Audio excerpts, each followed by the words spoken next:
তোমাতেই আসক্ত। পর্ব ৫। তানিশা সুলতানা। চিন্তিত সিয়াম এক পলক আবরারের দিকে তাকাচ্ছে তো আরেক পলকে গোটা ক্লাবটাকে পর্যবেক্ষণ করছে। ওই তো স্টেজে ১০-১২টা মেয়ে নাচছে। কিছু ছেলেও তাদের সাথে যোগ দিয়েছে। কিছু মেয়েরা ড্রিঙ্ক করছে। বাই এনি চান্স আবরার কি এটা দেখে গ্লাস ভাঙল? নাকি তার শক্তি দেখাল? নাকি আদ্রিতার বয়ফ্রেন্ডের কথা শুনে এমনটা করল? কোনটা হতে পারে? ইভান অতি দ্রুত নিজ পকেট হতে রুমাল বের করে আবরারের হাতে চেপে ধরে। আমান ভ্রু কুঁচকে তাকিয়ে আছে। এই মুহূর্তে আবরারকে হাজারখানা প্রশ্ন করলেও কোনো জবাব মিলবে না, ঢের জানা আছে ওদের। তাই অহেতুক প্রশ্ন করে এনার্জি লস করছে না। আহাদ আবার হাই তুলে। তার ঘুমের রেশ আবার চলে এসেছে। এই মুহূর্তে একখানা বালিশ আর খাট পেলেই নিমিষেই ঘুমের দেশে পাড়ি জমাতে পারত। সিয়াম গালে হাত রেখে আবরারের পানে ঝুঁকে এবং সরল স্বরে শুধায়, আর ইউ জেলাস আবরার? আদ্রিতার বয়ফ্রেন্ড আছে শুনে হট হয়ে গেলি? আহাদ পুনরায় হাই তুলে বলে, আরে হো ধুর।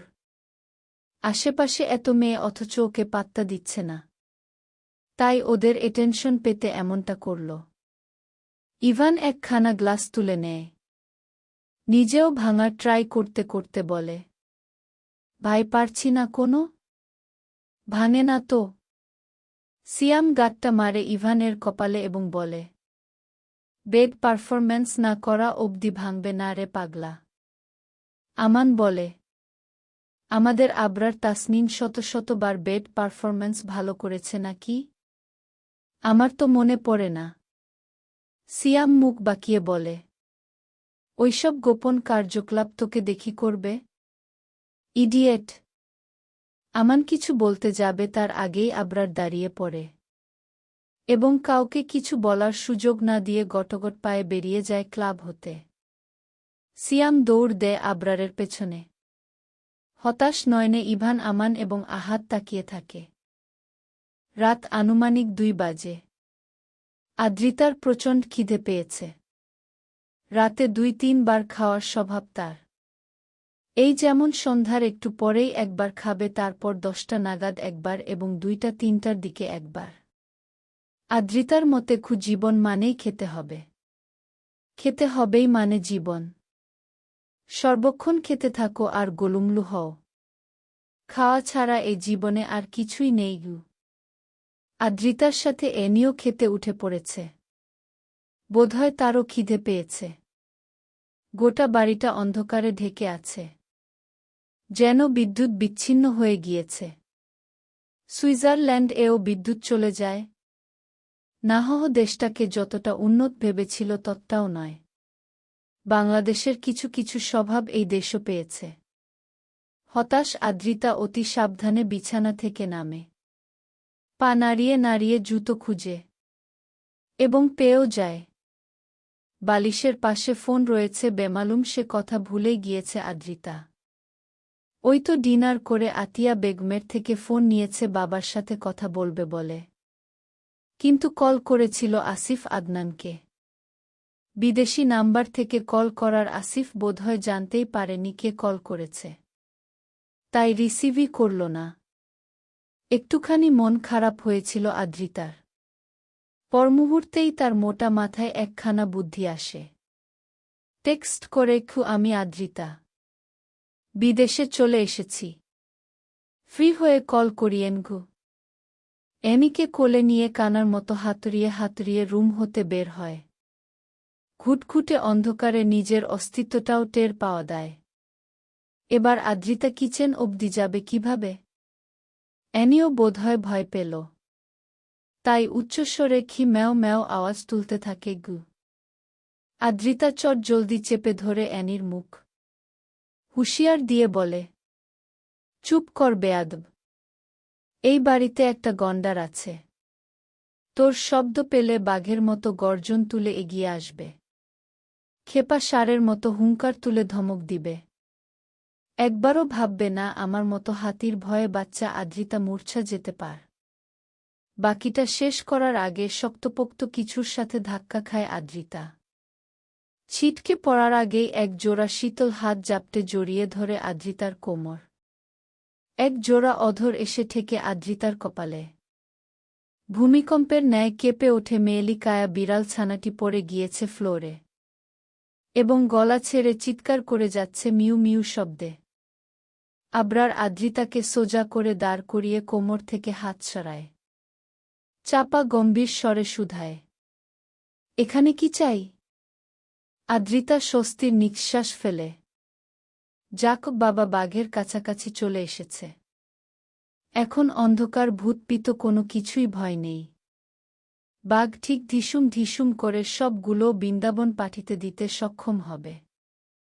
আদ্রিতা চঞ্চল ভঙ্গিমায় অ্যানিকে খুঁজতে খুঁজতে জবাব দেয়, আর বলিয়েন না, সুইজারল্যান্ড আমার বার দেশ। এখানে কারেন্ট থাকে না বাংলাদেশের মতো। অউন্নত দেশ একটা। আর আপনাকেও বলি হারি, এত বড় বাড়ি কিনেছেন, একটা জেনারেটর কিনতে পারেননি? সেসব বাদ দিলাম, একটা চার্জার লাইট তো কিনতে পারেন। বেচারা আমি।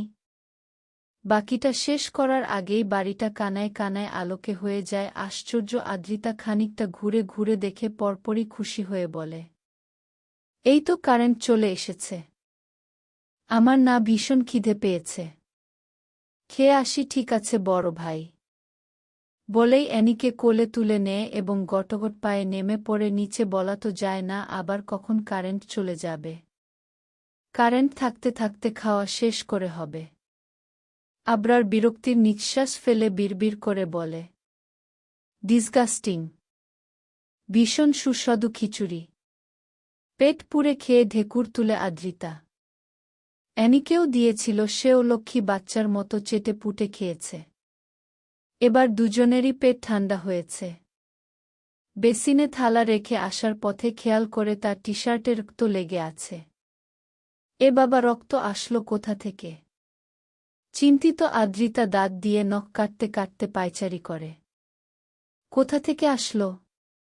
কোথা থেকে আসলো? অতঃপর মনে পড়ে আবরার তার কোমর জড়িয়ে ধরেছিল। বাই এনি চান্স আবরারের হাত থেকে রক্ত লেগেছে? তার কি হাত কেটেছে?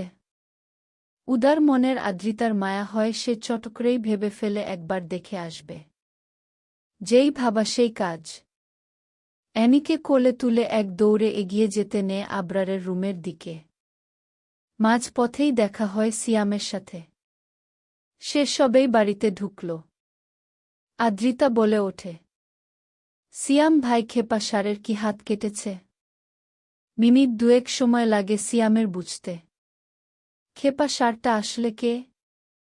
যখন বুঝতে পারে ঠোঁটের কোণে হাসি ফুটে ওঠে। বাহ, মারাত্মক নাম দিয়েছে তো। বাহ আদ্রিতা, সুন্দর নাম দিয়েছ তো। রাখুন সুন্দর নাম। কেটেছে কি না বলুন।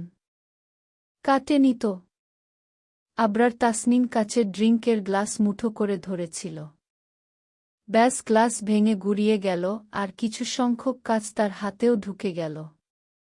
আখি পল্লব বড় বড় হয়ে যায় আদ্রিতার। খেপা সার তাহলে হিরো হওয়ার পায়তারা শুরু করেছে? দেখতে শুনতে খারাপ না। হিরো হলেও হতে পারে, তবে এখনই তার মাটিতে পা পড়ে না। হনুমানের মতো ব্যবহার করে। একবার হিরো হয়ে গেল তো সে আসমানে উড়বে। ভাই আমি যাচ্ছি। হ্যাঁ, তার হাতটা দেখে আসি। সিয়াম কিছু বলবে তার সুযোগ না দিয়ে এক দৌড়ে চলে যায় আদ্রিতা। একদম আবরারের কক্ষের সামনে গিয়ে থামে। অ্যানিকে কোল থেকে নামিয়ে আলতো করে ধাক্কা দেয় দরজায়। ব্যাস, খুলে যায়। আদ্রিতা দাঁত দিয়ে ঠোঁট কামড়ে মাথাখানা ঢুকিয়ে দেয়। সাথে সাথেই স্তব্ধ হয়ে যায়। এসব কি দেখছে সে? ছিহ ছিহ ছিহ। লোকটা এত অশ্লীল। আদ্রিতা একবার ভেবে নেয় মাথা সরিয়ে নেবে। শত হোক ভাই তো। পরমুহূর্তেই ভাবে আদ্রিতা দেখে নে। এরকম হট হট দৃশ্য আর কখনোই দেখতে পাবি না। চলবে।